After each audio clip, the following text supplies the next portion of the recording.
Live from the Cactus Creek at Ibri, he is the king of prime time, Ghana's undisputed entertainment laureate, and still the youngest old man in Ghana. Put your hands together, show some love for the indefatigable KSM.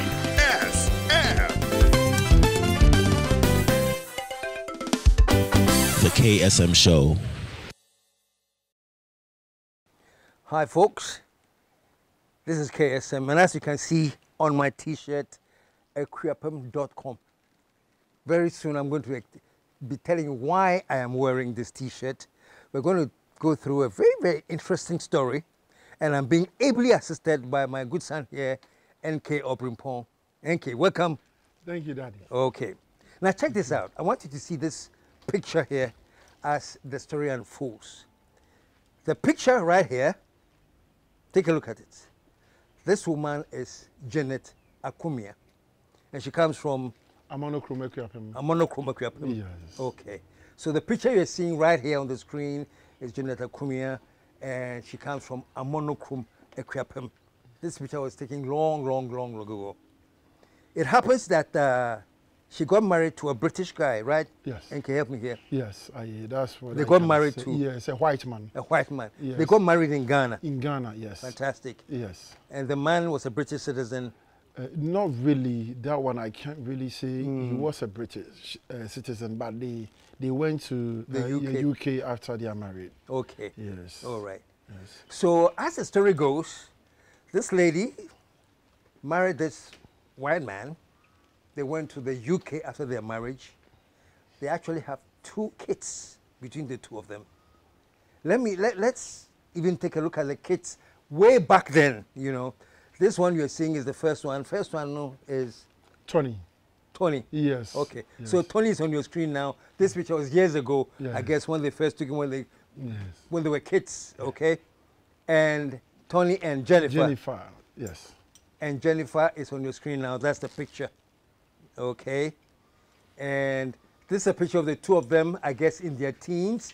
You're looking at Tony and Jennifer in their teens. You're looking at them. Okay. Now, this is how the story goes.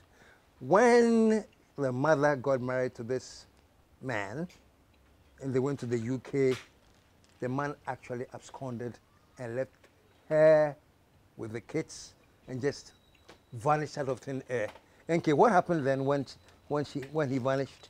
Okay, so after the man vanished and left the woman in the UK alone, she was a seamstress. Janet Kumia was a seamstress, and that's the same job she was doing in the UK.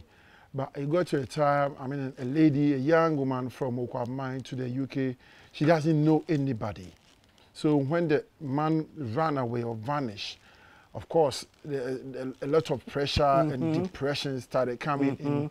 So she started being a little bit violent on the street, fighting people unnecessarily and causing a whole just to explain, the man took off, left her with the 2 kids. Yes, with the 2 kids. And she went into depression. Yes. And when Tony was about 5 and Jenny was about 3, the man left them. Okay. Yes, that time. So, of course, the pressures and the depression coming. She doesn't know anybody in the UK. She started sending message back home that this is what has happened to her in the UK. Now she can't find where the husband is, and she's going through a lot. I think that brought her some depression and pressure on her mind. She started behaving some way, very violent on the street, fighting people, and she was taken to the cells several times. But later on, I think the authorities got to find out that she's having a bit of pressure in up there, so they have to bring her back home, leaving her 2 children in the UK. So just a second. So the lady was brought back to Ghana. It was more like she was deported. Yes. Because she was psychiatrically going off. Yes. So they deported her. Yes. You know, so she came to Ghana. Yes. And the interesting thing is that her brother is her uncle. Her uncle. Yes. Her uncle was then the chief of Amonokrom and Jasahini of Okwabmai. Okay. So and you're looking at this picture now. Yes. Nana Ofedankwa the second. Ofedankwa. Yes. Is the Jasahini of Okwabmai. Yes. Then Jasahini. Then yes. And then the chief of Amonokrom. Amonokrom. Yes. Yes. Okay. So when the woman came back, I think the chief started writing letters to the UK authorities to bring the children back home. Yeah, before the woman actually told her brother that he has her uncle. Her uncle. When she was in the UK, she was contacting her uncle and the family here that she has 2 kids now, but she can't find her husband. Her husband is nowhere to be found. So she's going through a lot in the UK, and she wants to come back home because she doesn't know anybody there. Yeah. Yes. So when when they finally deported her because of her mental health issues, and she came home, the uncle started writing letters to the UK authorities to bring the children back home. No, this is what I find interesting, and there's something about, you know, African traditions and things, you know. The guy who was the Jasahini of Akwapim, and the chief of Amonokrom, who happens to be the uncle for Janet. Janet, yes. Was not comfortable at all that Janet was there and the 2 children were still in the UK. And his plan was that he was going to do everything to return the children to Ghana, to Amonokrom, where they belong. Yes. So he started communicating. Yeah, so he wrote several letters to the UK authorities telling them that he's made provision for these children in Accra, with nice apartment and good schools, that when they come, he will personally ensure that they enroll in the best of schools and have the best apartments in Accra to be able to have the best of life. After several letters from the chief, Nana Ofedankwa II, the authorities decided to bring the children home. Because the Nana Ofedankwa was insisting that the kids should be brought back to Ghana. Yes. So they brought them home. But so they actually brought the kids back home? Yes, when they were that young. Because the king was insisting, they actually brought them home. They brought them home, but they decided to check where the children were going to live. So they came to Amonokrom, did their own investigations, and of course, the situation they found, Madam Janet Kumia, at that time wasn't pleasant.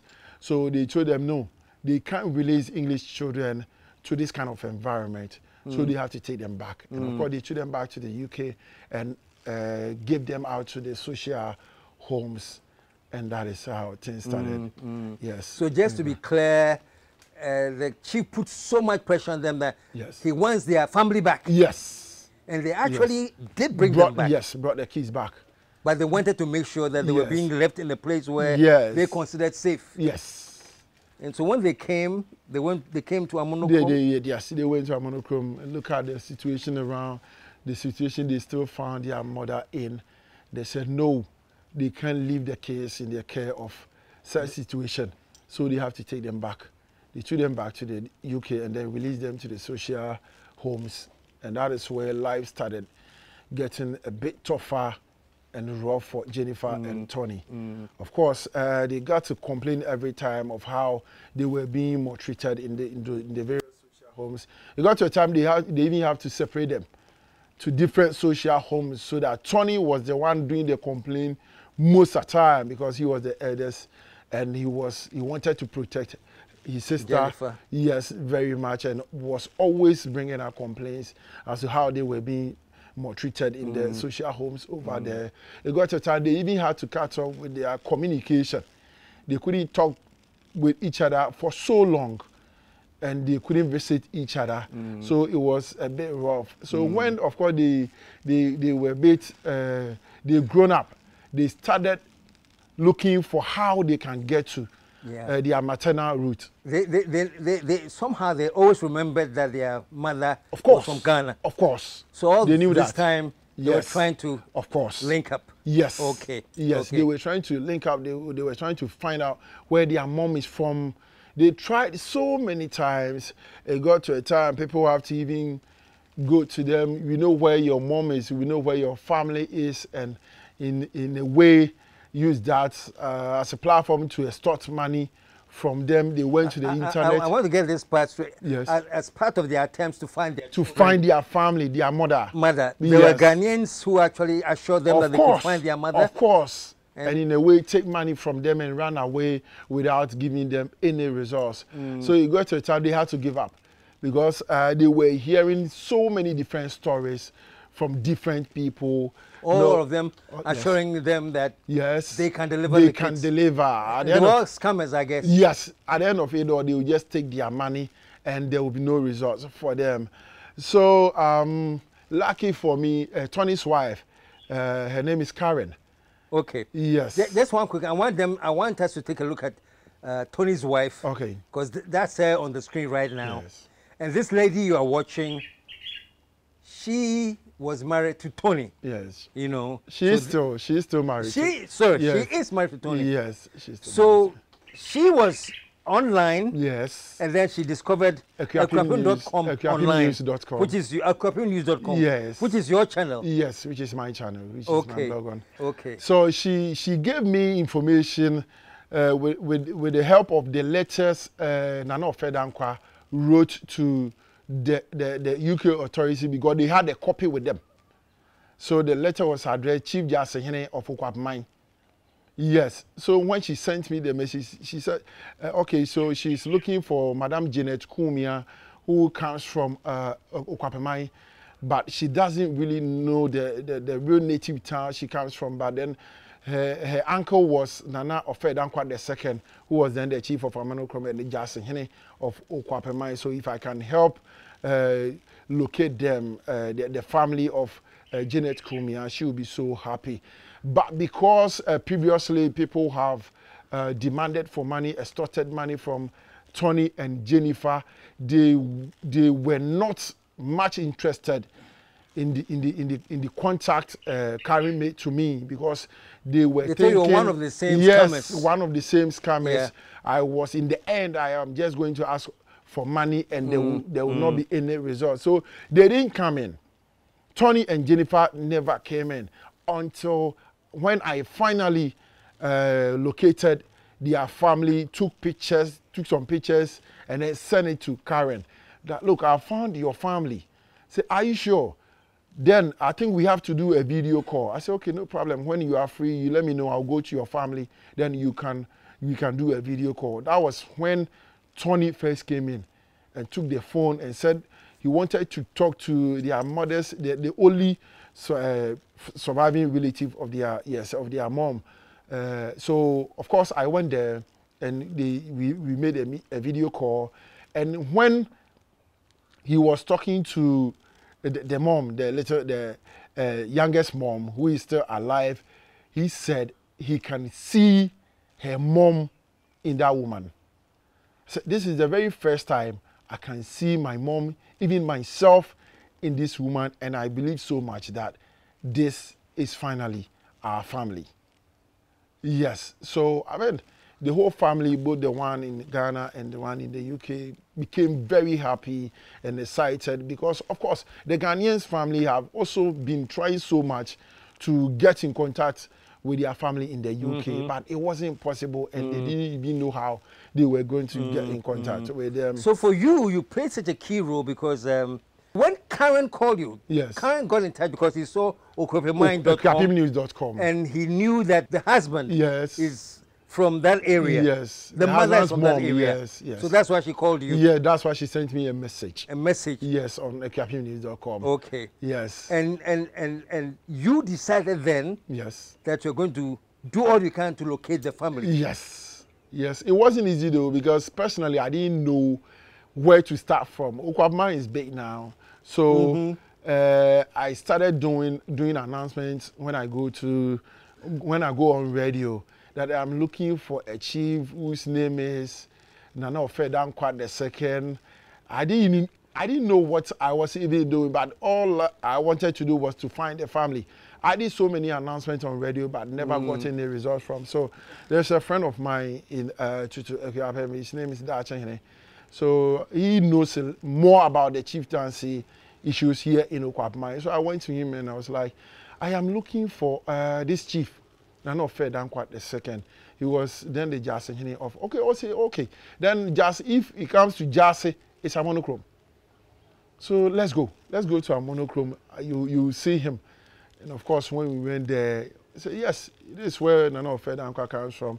He was a chief, I think, from 1956 to yes 1960 something. Yeah, thereabout. So of course, lucky for us, we didn't suffer so much. We finally got to locate the this family. was the person who had been writing the social welfare people in the UK the letters to bring the children. To bring the children. Okay. Yes, okay. so we finally found the family, and of course everything started from there. Tony and Jennifer had to set a date to come to Ghana, and then finally. How was the first video conference when you called them from the family that you were with? Yes. That this is your family. Yes. I have found them. Yes, I think Tony was a bit teary that day when he was talking with the mom.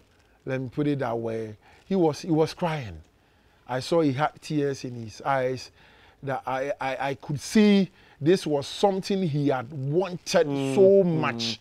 So they didn't delay. All they had to do is to set a date to come to Ghana, and then finally meet their maternal root family. This was about 50 years later? Yes, 50 years, 60 years, 60 years later. And that's where the story gets so exciting, you know. After 60 years in the UK, they decide to come to Ghana to go to a monochrome where, through Obrempong, they have realized that that is where their family is. Yes. And they did come to Ghana thanks to you. Yes, that is. You know, I mean, that must have been so exciting for them, considering that everybody who had gone there before you has scammed them. Yes. How much did they pay you? I had not charged them any money since I started doing, To date? To date. I haven't charged them. To date, I haven't charged them. Okay. But yes, in a way, Karen have to find a nice way to appreciate me.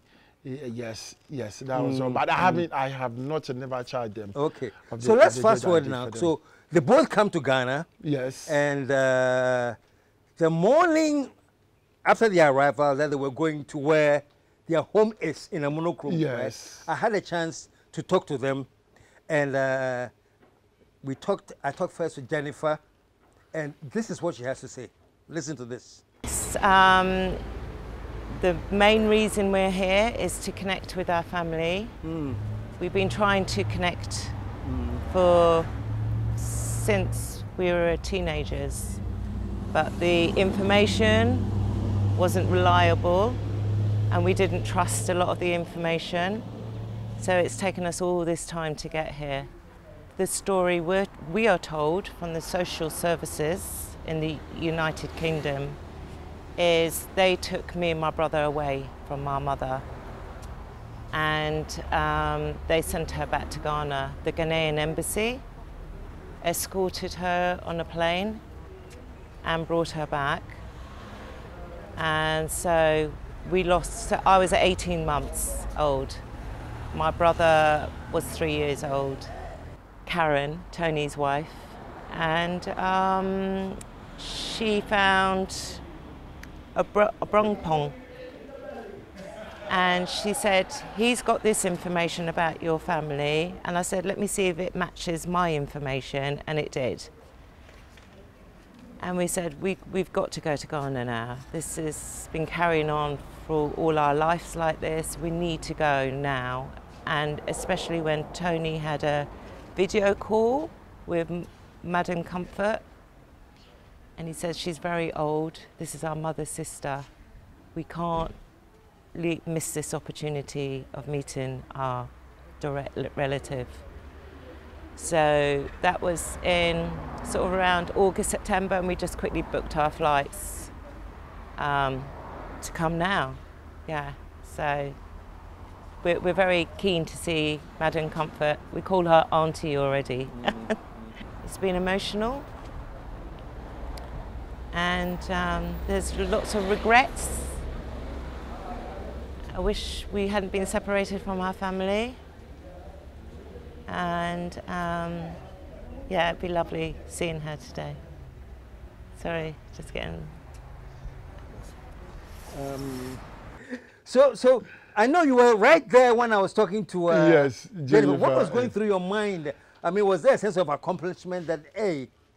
Daddy, to be very honest, I think this is going to be one of my biggest achievements, even though I have a lot to do, which I know. But this very story is going to be one of my biggest achievements ever, being a journalist and also a blogger on social media. Fantastic. Because even when they gave me a date, their flight ticket details, that they were landing in Ghana, and I told their family, they couldn't believe me. That you were Obrempong, actually coming.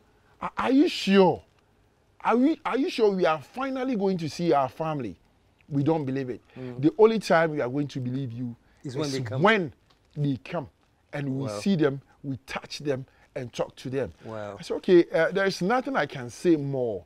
All what I know is this is what the information they have given me, that they are coming to Ghana. So let's all wait and then see what happens on that day. And so it was not only Jennifer that I spoke with, of course, I spoke with Tony the brother. Yes. And just listen to Tony here.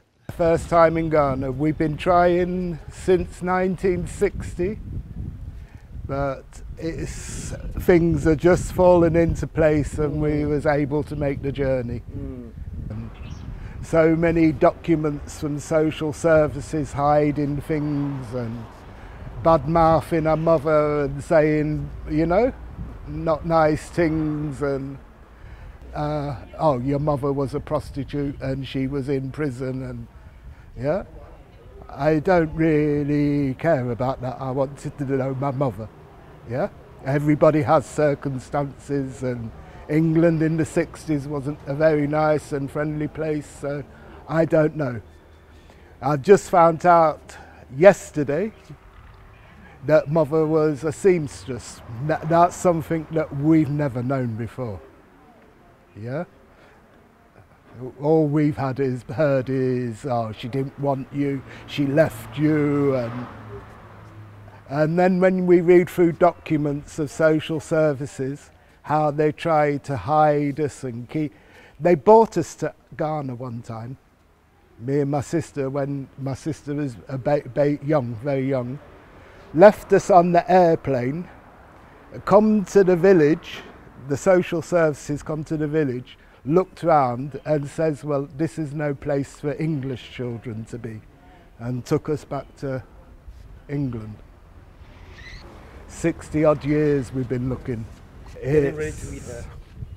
I can't explain it. Very emotional, you know? Very emotional. Feels like England's teeth something from us.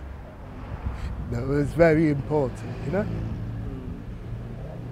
So there you have them, the both of them. Yes. So Tony was actually teary. Of course. Even when you were talking to him, when he came to Ghana. Yes. I mean, he was tearing so all the that was time, like the first part of everything, you know. Finally, they have reached Ghana.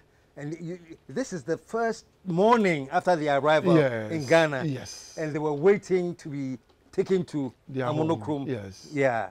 Yes. And even before they went to Amonokrom, I think the chief of Amonokrom wanted an audience with them. Yes. Yes, because we had earlier informed him. Yes, about their coming. That they were coming. Yes, so he was expecting us to be there and talk to them. Yes. Okay. Yes. Because I remember very well, so we followed you. Yes. And the first stop was in Amonokrom, where the family lives. Yes. And it was just mind-boggling. It was amazing. Just amazing. Take a look at their meeting, their family in Ghana. Yes. After 60 years of searching for their mother, they finally get to where their mother actually grew up and meeting the mother's family. So what happened when they actually got there? Okay. Of course, the family, each and every one of them was just expecting to finally see their family in the UK, and you could see the happiness, the joy in their faces when we got there. They had this traditional dance from another. They were just playing for them to welcome them. They even have to give them, present kente, our beautiful cloth here in Ghana, to them, just to let them know that they are very important to them, and they are now very happy that they are back home finally to see where their mother came from. And also it was all happiness and merrymaking to have them back home. Okay. And it was and they were planning a special festival for them at home, but before then the chief wanted to see them. Yes. So off we had to go to the palace to introduce them. Take a look at this. Yes. Okay. Yes. So we met the chief. Oyemai Osimukwetia. Yes, who is the chief of Monochrome and Jasahini of Okwapamai. And of course, that day was my first time personally meeting Oyema Osimukwetia, and he's very deep. Yes, that you could just attest to it. The speeches he brought out. Let's listen for a bit, because he also welcomed them. Yes. You know, coming back to Ghana. Yes. He had a warm words of welcome for them. Listen to him here. Today is a happy day in the history of Amanokro. About a month ago, 6 weeks ago, a family here in Amanokro came to tell me that, Nana, through the inspiration of God, through a special deliverance, we have found our relatives that have been gone for several years, easily 50, 60 years. And they are doing everything to coming back to rediscover who they are and where they have come from. I told the head of the female clan that it is a good news, and that when they come, their first stop should be the palace here. And so this morning I am happy that what the head of the female clan has been saying has come to fruition. Welcome you all back. And then after welcoming them, we have to go out again and pour libation, talk to the gods, talk to their mom, the ancestors, for bringing them back home safely. So that was what the libation was about? Yes, the libation was about to thank the ancestors for bringing them the family back home safely. And of course, the conversation continued. And of course, our Oyema Osimukwetia continued, told them that this is their original home. So now they should know that this is their home. When they go back to the UK, they have to know that they have another home, that they need to come back again and then make things right. Yes, so we had a whole lot of conversation at the palace as well. Yes. Fantastic. So I just want you to put yourselves in their shoes, man. Yes. After all the chasing, after all they have been scammed, to finally arrive in Ghana, and to be at Monochrome, where their mother was born and grew up. That must have been. I mean, I like that they after the chiefs they went to actually pour libation to the ancestors to welcome them. Yes. So what you're seeing now is the libation being poured to the ancestors. Yes. You know, to welcome Jennifer, their descendants back to Ghana. Yes, Jennifer, Tony, and of course Jennifer's husband Daniel. Yes. Okay. It was just great, and they didn't understand what was going on, but you could see from their reactions that they are just happy about whatever they are doing for them, because they now feel at home and they are very much okay with everything that is happening. So after pouring the libation and we went back, the chief of Monochrome, who doubles as the Jasahini of Okwapamai, told them that they have to give them a local name now for them to feel like a Kuyapims, and of course from Ghana. But because there was not much time, when they go and come back again to Ghana, there will be a proper ceremony to be held, and of course to give them local Ghanaian Equiapim names. Yes. So the king also emphasized on that, and they were very much happy about that and looking forward to their next coming to Ghana to have the local names as well. Yes. Yes. Okay. We'll do the child naming ceremony, and spiritually you'll be well connected to your ancestors, and then you'll become. And then as Africans and as Ghanaian and as Amanokrum, sharing meals together in that spirit, it's what binds us together. And so when you come back again, our fufu, our nyoma, what we eat, we're going to partake in that spirit. And then we will know, you are my brother, you are my sister, you are my everything. It was fantastic. Yes. I mean, I could really feel what they were feeling. But anyway, after they left their home, they finally came back to Cactus Creek where they were resting and spent the rest of their time. And I had a chance to talk to them again. You know, I spoke with Jennifer regarding everything that they've been through. What's going on in her mind? Listen to what she had to say. My high point today is definitely our Auntie Comfort. But it's so hard to put it, so it's definitely all about her, but it's all been about all of you as well. The chief, the villagers. How do I make any difference in what order is being, I'm still taking it all in. Oh gosh, it's been so much to take in. It's been overwhelming. It's just been such a positive experience. We didn't realise that we'd have such a homecoming like this.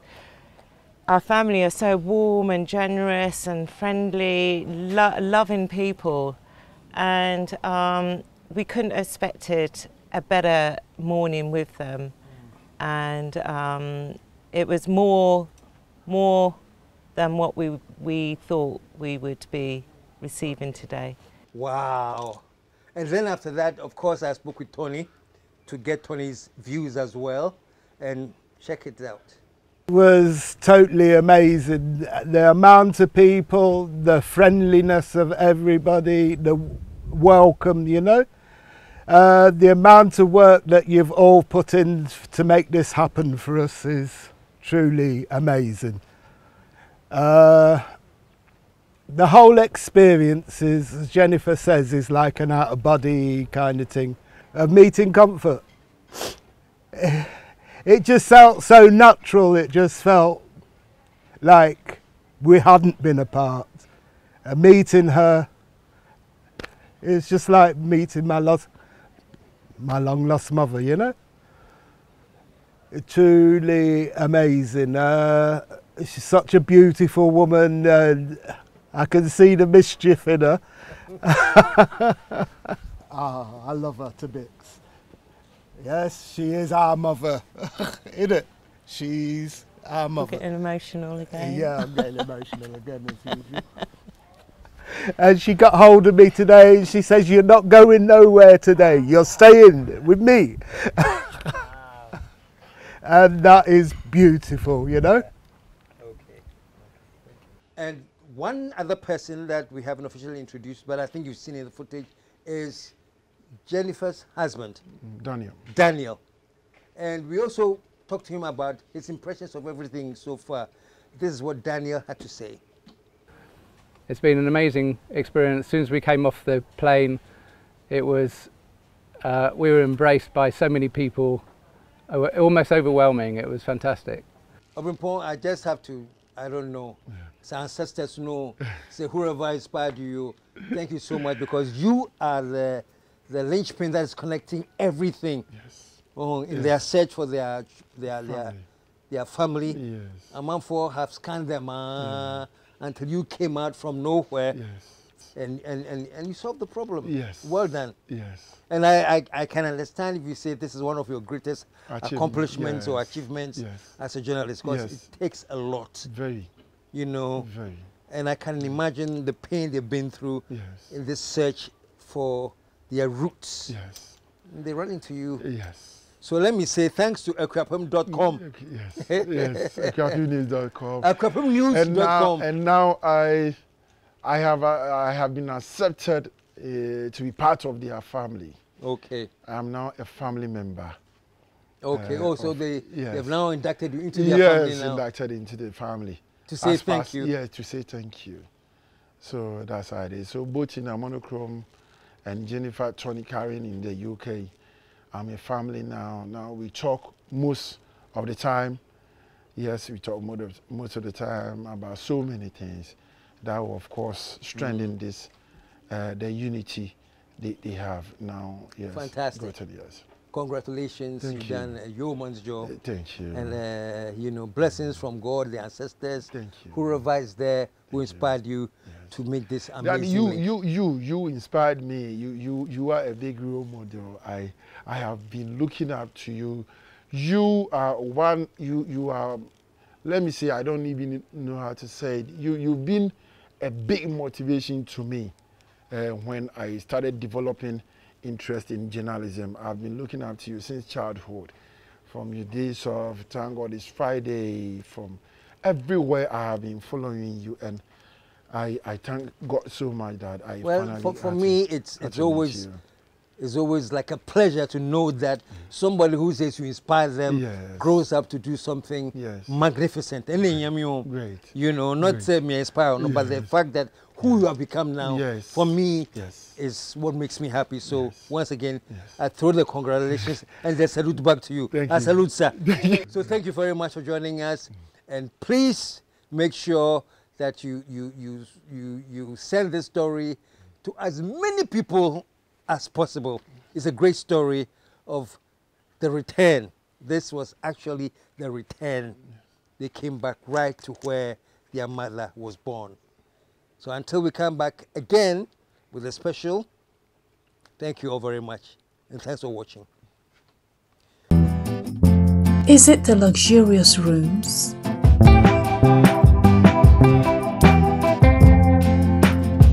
Or the serene green surroundings?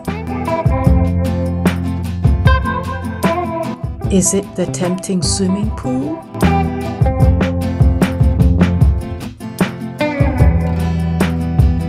Or the classy conference room? Or the cute gift shop?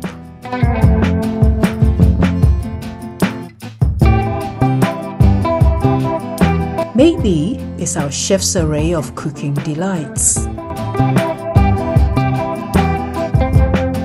Whichever way, it's all about Cactus Creek. A most respected hotel. 055 039 5007.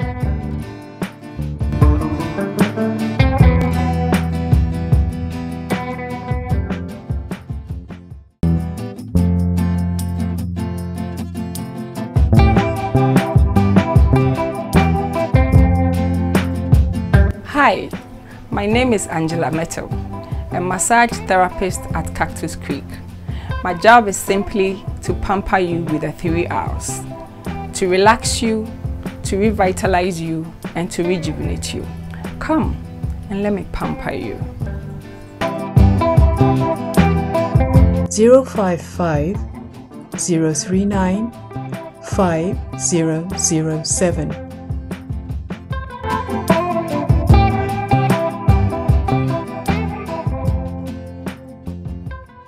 Most of you are loving my jacket. Mr. Sao, I am if rough.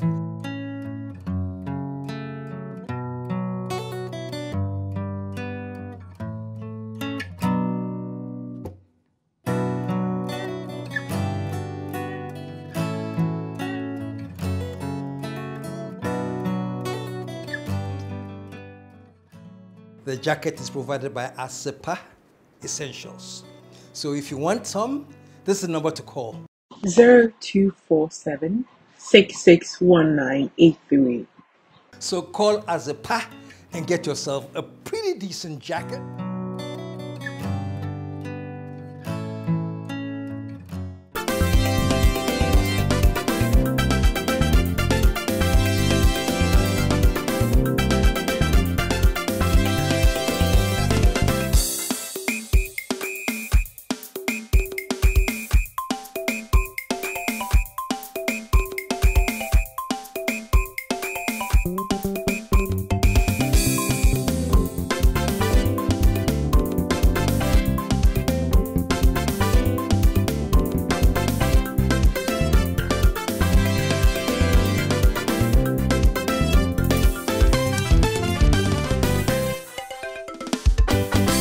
KSM Show.